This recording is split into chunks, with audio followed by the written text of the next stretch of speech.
de acuerdo con la última prueba PISA, tan solo el 1% de los jóvenes mexicanos de 15 años, que son los que participan en la prueba PISA, es una prueba que se hace en todo el mundo, de la OCDE, de conocimientos y aprendizajes educativos, solamente el 1% es capaz de distinguir entre un hecho y una opinión después de leer un texto. El ambiente, esa plasticidad neuronal hace que el ambiente afecte profundamente la formación del cerebro, de la personalidad y de las personas. Entonces, crecer en un ambiente amoroso, en un ambiente en donde hay curiosidad intelectual, ayuda mucho. Y como parte de eso, tener una buena educación en los primeros 12 años de vida es clave. Una educación para la libertad implica estas habilidades del siglo XXI que parten de una alfabetización correcta y adecuada, una estructuración del pensamiento matemático correcto y adecuado, y luego junto con ello, el pensamiento crítico.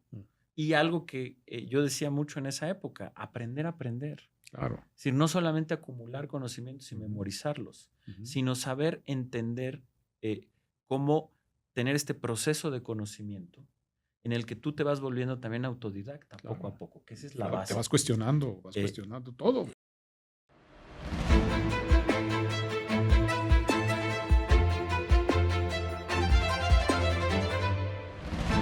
Inconformes, con el doctor Jorge Díaz Cuervo.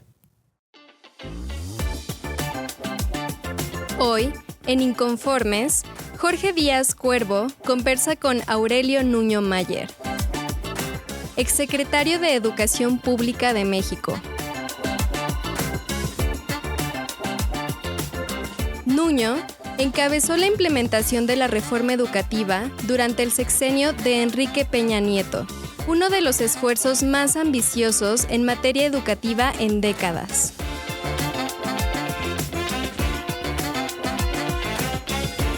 Es licenciado en Ciencias Políticas y Administración Pública por la Universidad Iberoamericana y cuenta con una maestría en Estudios Latinoamericanos por la Universidad de Oxford.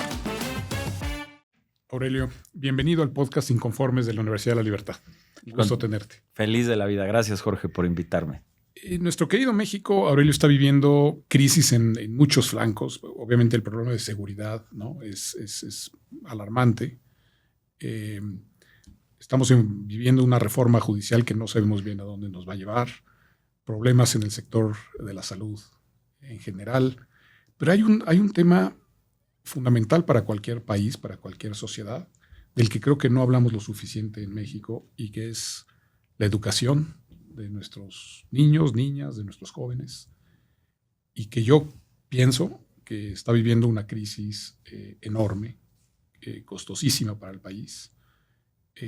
¿Dónde estamos? ¿Dónde ves tú que estemos en materia de educación en general en México? Pues mira, yo comparto, estamos en una crisis, estamos en un estado de emergencia y es lamentable que no se hable más de este tema.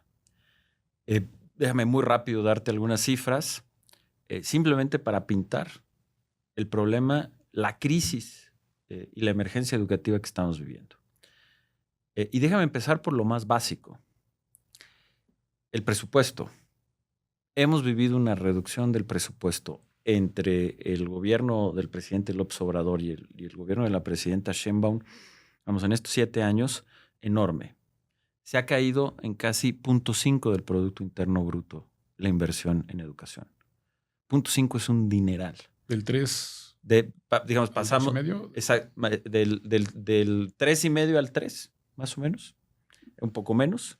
Pues estás hablando de 200,000 millones de pesos o un poco más. Menos a la educación. Menos a la educación. Y centralmente, si tú ves la estructura del presupuesto, pues es dinero que ha ido a parar a subsidiar a Pemex.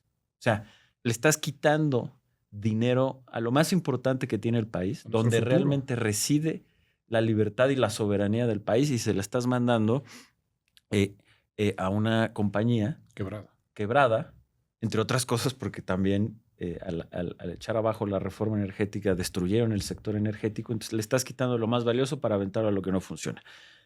Entonces, 1, presupuesto. 2, algo que es dramático, Jorge. Desde que arrancó se creó la Secretaría de Educación Pública en 1921 con José Vasconcelos, hasta el año 2018, todos los gobiernos de México, o sea, casi durante 100 años, unos más, unos menos, incluso cuando hubo crisis, no hubo un solo gobierno que no agregara a estudiantes a la matrícula educativa. O sea, todos los sexenios fue creciendo, hasta que en los años 80 logramos la cobertura completa de primaria. En el gobierno del presidente Peña se logró la de secundaria, seguíamos avanzando en prepa. Por primera vez en 100 años tenemos un retroceso en la matrícula educativa del país. Y no es que no existan esos niños. No, al contrario, hay más porque la población ha crecido. Hoy tenemos 1,5 millones menos de niños en el sistema educativo de los que teníamos en 2018. ¿Qué están haciendo en las calles esos niños? La mayoría son los más pobres y están trabajando. La razón de este problema fue cuando quitaron el programa de Prospera, que viene desde Progresa, Progresa, Prospera, Solidaridad. O sea, desde todos los programas, que lo que se hacía es que a las familias más pobres del país se les daba un ingreso siempre y cuando sus hijos estuvieran en la escuela. Y por supuesto que todos estaban en la escuela. Los niños no iban a la escuela no porque los papás no quisieran, sino porque tenían que trabajar en el momento en que el gobierno daba un subsidio y suplía se acababa ese problema y el niño iba a la escuela. Como aquí los gobiernos de Morena han destruido todo y quieren que lleve su marca, destruyeron el programa de Prospera, quitaron ese subsidio y los niños se tuvieron que ir a trabajar. Esto se empeoró con la pandemia, pero ese es el origen del drama. Y ellos hicieron otros programas sociales, pero no atendieron ese. Porque entre otras cosas, sus programas sociales, que han sido efectivos en muchos aspectos, pero no han atendido a la población más pobre. Entonces, ese es el principal problema. Entonces, traes dinero. Tienes el problema del retroceso en la matrícula. Escuelas de tiempo completo. Son escuelas de primaria que tienen una jornada de 6 u 8 horas. Las escuelas normales tienen una jornada nada más de 4 horas. Estas son jornadas de 6 y 8 horas con desayuno y o comida, depende, caliente y nutritiva. Son escuelas que obviamente son más caras porque la jornada es más larga, porque tienen alimento subsidiado de buena calidad y funcionan. Hay muchísimas evaluaciones. Hay una evaluación del Banco Mundial, hay otro de unos economistas de la educación. Todos concluyen que las escuelas de tiempo completo funcionaban en dos sentidos. Eran instituciones de la libertad. Los niños de menores ingresos mejoraban sus aprendizajes y la familia mejoraba el ingreso porque escuelas de horario extendido ayudaban a las mamás a trabajar y a liberarse. Y, o sea, claro. Se acabaron con las escuelas de tiempo completo. El gobierno del presidente López Obrador acabó con las escuelas de tiempo completo. Hoy no hay escuelas de tiempo completo. Y luego aterrizamos en el problema de la calidad.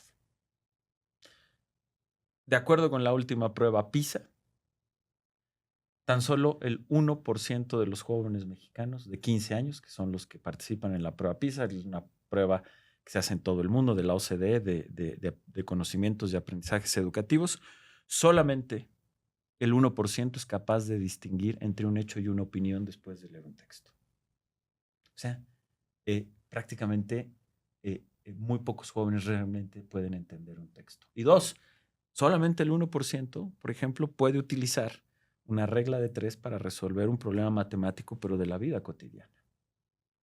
Si eso no es una crisis, si eso no es una emergencia, pues no sé qué es. A eso le sumas unos planes de estudio que van en contra de la ciencia, unos libros que están mal hechos, un proceso de alfabetización que retrocedió, y por último, y el centro del problema, que se restableció el pacto corporativo entre Morena, el gobierno y el sindicato, y el CENTE. Tienes hoy al líder del CENTE en el Senado y tienes al CENTE recabando firmas y afiliando gente, utilizando, controlando la carrera profesional de los maestros, sus ingresos, sus promociones, su salario para obligarlos a hacer trabajo político. Pues estamos en un estado absolutamente de emergencia. Hablabas hace unos momentos de un concepto que me parece interesantísimo. A edades tempranas hay mayor maleabilidad o flexibilidad cerebral para aprender. Así es. ¿Por qué no nos desarrollas un poco esa idea? ¿Por qué esos primeros años de la educación ya no se recuperan? Mira, han sido investigaciones que ya tienen casi 30 años, pero cada vez más sólidas, que lo que han demostrado, y el término técnico se llama plasticidad neuronal. Plasticidad neuronal. Y lo que eso quiere decir es que en los primeros años de vida, en los primeros 12 años de vida, justo hasta que acaba la primaria, es cuando el cerebro tiene mayor plasticidad neuronal. ¿Qué quiere decir eso? Que el cerebro tiene mayor capacidad de absorber todo lo que pasa en su entorno. Y por lo tanto tiene mayor capacidad de aprender. Es también los años, sobre todo los primeros años, donde se hacen las conexiones neuronales, que son muy importantes para desarrollar capacidades cognitivas y socioemocionales. Y es también donde se forman las estructuras del pensamiento dentro del cerebro. Entonces, el ambiente, esa plasticidad neuronal hace que el ambiente afecte profundamente la formación del cerebro, de la personalidad y de las personas. Entonces, crecer en un ambiente amoroso, en un ambiente en donde hay curiosidad intelectual, ayuda mucho. Y como parte de eso, tener una buena educación en los primeros 12 años de vida es clave. Porque lo que pasa en esa edad ya no se recupera después. La mejor manera de entender esto es la facilidad con la que un niño aprende un segundo idioma. Todos lo hemos visto. Tú puedes aprender un segundo idioma hasta los 80 años si quieres, pero cada vez te va a costar más trabajo, porque cada vez tienes menos plasticidad neuronal. Un niño que tiene mucha plasticidad neuronal, de manera muy fácil y muy rápida puede aprender un segundo idioma, pero de la misma manera aprende la alfabetización de su idioma materno. Aprende la estructura básica de las matemáticas, empieza a aprender el pensamiento lógico, empieza a absorber datos, estructuras del lenguaje, palabras, vocabulario. Entonces, tener buenos docentes en la primaria es la clave para una educación de calidad y la clave para una sociedad libre, próspera, y ahí es donde tenemos el mayor problema. Ahorita vamos a lo de los docentes, pero si a este panorama que has dibujado con mucha claridad le sumamos los efectos de la pandemia, en donde pues millones de niños, de niñas, jóvenes estuvieron 2 años pues prácticamente muchos de ellos sin educación, o sea, sin una educación adecuada. Es un panorama aterrador. ¿Qué nos viene en México? O sea, más violencia. ¿Qué te imaginas que pueda suceder con todas estas generaciones que vienen ahorita ya llegando a la adolescencia, etcétera, y que no pasaron por un proceso de educación medianamente aceptable? Aterrador, porque efectivamente lo sumas bien. A todo este problema se suma la pandemia, que dejó a los niños sin clases de manera práctica durante muchísimo tiempo, porque encima, además, México fue el país que más se tardó en regresar a las escuelas. Necesariamente castigar a estas generaciones de esta manera. De manera absurda. Pues desafortunadamente, lo que vas a tener es, un incremento en la desigualdad, porque este problema, o sea, este asunto de la plasticidad neuronal se conecta con la desigualdad. Claro. De manera inmediata. Los niños que nacen en un hogar marginado, en donde los padres tienen poca educación, empiezan a estar en desventaja de inmediata con quienes nacen en hogares, digamos, de mayor nivel socioeconómico, con padres que tienen, por ejemplo, educación universitaria. Porque desde que nacen escuchan un vocabulario más amplio. Uno de los predictores en esto es cuántos libros hay en una casa. Y desafortunadamente todo esto está relacionado de manera muy injusta con la desigualdad y con la marginación, pero esa se empieza a reproducir de manera inmediata. Y lo único que te puede ayudar a acabar con esa desigualdad es teniendo educación de calidad a nivel preescolar y primaria. Sí. Aurelio, tú fuiste protagonista, viviste muy de cerca lo que fue el Pacto por México y en particular la reforma educativa, y luego te tocó como secretario de Educación Pública instrumentar la reforma educativa. Y bueno, hay 4 o 5 ejes muy importantes de esa reforma, pero quisiera que nos hicieras algún comentario sobre 2 de ellos que a mí me parecen fundamentales. El primero, este nuevo sistema que se propuso de profesionalización docente basada en el mérito, en la meritocracia. ¿Dónde quedó eso? Y el segundo, pues la creación de un nuevo currículo nacional para las habilidades que se requieren hoy en el siglo XXI para ser exitoso en la vida. ¿Dónde crees que quedó esto? ¿Por qué se destruyó?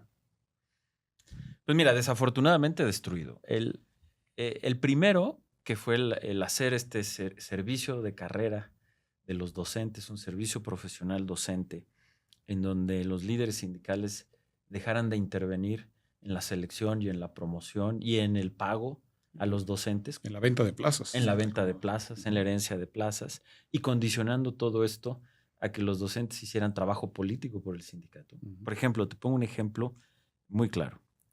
En Oaxaca, los líderes de la sección 22, que tenían totalmente cooptada a la autoridad educativa, tenían un requisito.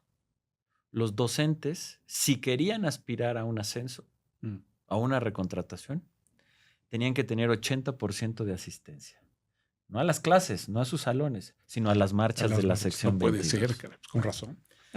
El servicio profesional docente lo que hizo es hace a un lado a los líderes sindicales, crea una estructura del Estado mexicano, democrática, basada en mérito, en donde las contrataciones se hacen por concursos nacionales, abiertos, en donde pueden concursar tanto egresados de las normales como universitarios egresados de otras carreras. Algo que tampoco se podía antes, era un monopolio solo de las normales. Entonces, abres el abanico en donde puedes captar todavía gente con mucho talento. Abres tu espacio de contratación de talento. Y luego las promociones se hacían igual, por mérito. Te doy un dato de cómo funcionaron las promociones. Antes de que las promociones fueran abiertas por concurso y por mérito, teniendo tú la población de docentes en México, son 2/3 partes de docentes de educación básica. 2/3 partes son mujeres y solamente 1/3 parte son hombres. Sin embargo, las posiciones de dirección, los directores de escuela, los supervisores, era la inversa. 2/3 eran hombres y solo 1/3 eran mujeres, porque se definían de manera política y encima por una política machista. En el momento en que esto se empieza a hacer por un concurso, concursos genuinos, se equilibró a cómo era la población. Pues suben los mejores, punto. 2/3 eran mujeres y 1/3 eran hombres, sí. porque representaba a esa población. Y finalmente, haber hecho esto estaba mejor. Teníamos la evidencia. Dos de los mejores economistas de la educación en México, Rafael de Hoyos y Estrada, hicieron un análisis de primer nivel, totalmente autónomo, en el que demostraron que este servicio profesional docente, los maestros que se contrataban eran maestros con muchos más conocimientos y mejores habilidades cognitivas que los que habían entrado bajo el sistema de control sindical. Y lo más importante, que los estudiantes de estos maestros contratados por mérito tenían mucho mejores resultados en matemáticas y en español que los estudiantes de los docentes que habían sido contratados por el sistema sindical. Sin embargo, el presidente López Obrador lo destruyó por una razón. Rehizo el acuerdo corporativo con los líderes sindicales para poder tener movilización electoral y votos. Hoy el líder del CENTE es senador por Morena y el CENTE se dedica a afiliar gente, forzando a los maestros a hacer trabajo para afiliar gente. Y luego tienes el drama con el plan de estudios. Nosotros, cuando además de hacer esta reforma al servicio profesional docente, hicimos un nuevo modelo educativo, donde se hizo una gran convocatoria, una convocatoria pública en la que participaron todos los actores de la educación, incluyendo a las maestras, a los maestros, a los expertos, a los padres de familia, en fin, todo el mundo. Sí, sí. Y se construyó un nuevo plan para las habilidades del siglo XXI. ¿Cuáles son las habilidades del siglo XXI? Bueno, número 1, un proceso correcto de alfabetización, porque no hay nada más importante que dominar el lenguaje como se debe dominar. Esa es la llave para todo lo demás, porque necesitas entender un texto, necesitas saberte expresar de manera oral, escrita. Cambiamos el proceso de alfabetización, siguiendo las investigaciones que se hicieron en México, en la UNAM. Me hace un orgullo sobre cómo alfabetizar en español. Trabajamos con las investigadoras que durante más de 20 años han trabajado en estos temas. Echaron para atrás y regresaron a un sistema de alfabetización muy antiguo que se sabe que no funciona. 2, matemáticas. Fundamental desde la manera de estructurar hasta lo que necesitas. Igual trabajamos con los especialistas del CINVESTAF, del Politécnico Nacional, para desarrollar los mejores planes. Bueno, también para atrás. Te pongo un ejemplo. no solamente para atrás, sino quitando contenido. Los nuevos planes y los libros que hizo Morena, encabezados por el señor Marx Arriaga, le quitaron, en términos de contenido, solamente enseñan el 10% de lo que se enseñaba antes en matemáticas por año escolar. Y mal, además. ¿Y qué tal el adoctrinamiento? Y además no, pues es propaganda. ¿No? Es una educación para la propaganda, no para la libertad. Sí. Una educación para la libertad implica estas habilidades del siglo XXI que parten de una alfabetización correcta y adecuada, una estructuración del pensamiento matemático correcto y adecuado, y luego junto con ello el pensamiento crítico. Y algo que yo decía mucho en esa época, aprender a aprender. Claro. Es decir, no solamente acumular conocimientos y memorizarlos, sino saber entender cómo tener este proceso de conocimiento en el que tú te vas volviendo también autodidacta poco a poco, que esa es la base. Te vas cuestionando todo. Todo, ¿no? Entonces el pensamiento crítico es muy importante, la manera de aprender la historia ya no es vía memorización, sino es vía investigación. Claro.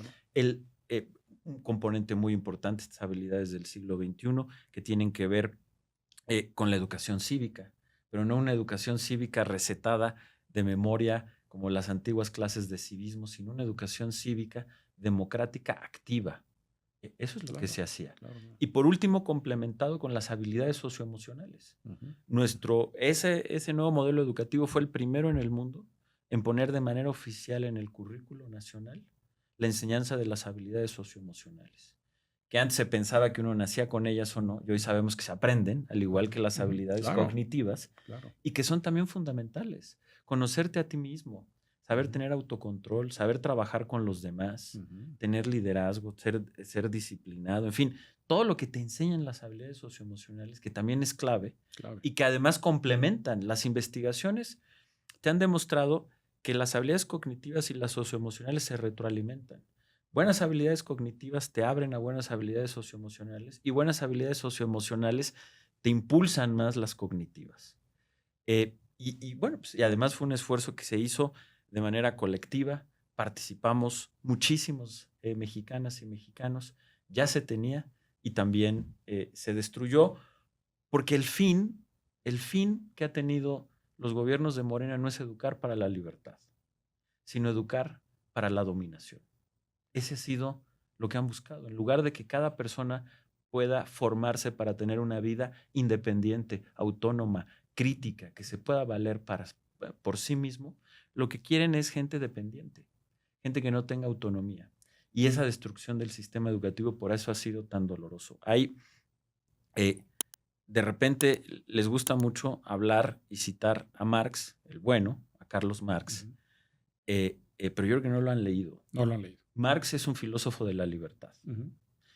Y hay dos cosas que si uno lee con cuidado a Marx, te das cuenta que lo que están haciendo va totalmente en contra de la filosofía de la libertad de Marx. Hay una parte, recordarás, en la segunda parte del manifiesto del Partido Comunista, en donde Marx cierra diciendo: el libre desarrollo de cada uno es la condición para el libre desarrollo de todos. ¿Qué está diciendo ahí? Primero, el individuo. Necesitamos que todos, de manera individual, tengan un desarrollo libre, pero claro, si no somos todos libres, si esas oportunidades no llegan a todos, nadie es libre. ¿Qué han hecho ellos? Precisamente a las niñas y niños más marginados, dejarlos fuera de una educación de calidad, dejándolos fuera de poder tener un desarrollo, una libertad individual y por lo tanto impedir que todos podamos aspirar a ser libres. Ya hay una parte en el Capital, en la parte más utópica y bonita de ese Marx que está por la libertad, en donde dice: la gran aspiración es abandonar el reino de la necesidad, o sea, el reino de la dependencia, claro, para llegar al reino de la libertad, es decir, el reino de la independencia y la autonomía. El proyecto educativo de Morena es para mantenernos a las mexicanas y los mexicanos en el reino de la dependencia y no en el reino de la libertad. Es educar para la servidumbre, para servir a un movimiento político ideológico. Así es. Aurelio, muchas gracias por visitar la Universidad de la Libertad. Esperamos tenerte pronto y muchas veces aquí con nosotros. Encantado, Jorge, muchas y felicidades gracias por lo que están haciendo aquí. Es un proyecto educativo de primer nivel, innovador, como no hay otro en este país. He quedado sorprendido después de estar con ustedes, de platicar y dialogar con sus estudiantes, críticos, emprendedores, de conocer la innovación con la que están haciendo esto, en todos los sentidos, desde los calendarios hasta las materias, esto de que tengan una base tan sólida sobre filosofía política, sobre economía, sobre historia, sobre habilidades socioemocionales y después cómo utilizan esto para una formación en las tecnologías de punta, es una combinación muy innovadora que los va a llevar muy lejos y que además hayan tenido el valor de llamar Universidad de la Libertad. El mayor valor, el mayor tesoro que puede tener el ser humano y que desde aquí ustedes están contribuyendo a una educación para tener verdaderos ciudadanos libres, independientes y autónomos. Felicidades. Tú lo comentabas hace rato con nuestra generación entrante y Ricardo Salinas, presidente de la universidad, coincide en eso. La educación es la llave que abre la puerta hacia la libertad. Así es. Sin educación no puede haber libertad. Y en eso estamos trabajando. Gracias por visitarnos. Al contrario, gracias a ti, Jorge. Inconformes es producido en la Universidad de la Libertad.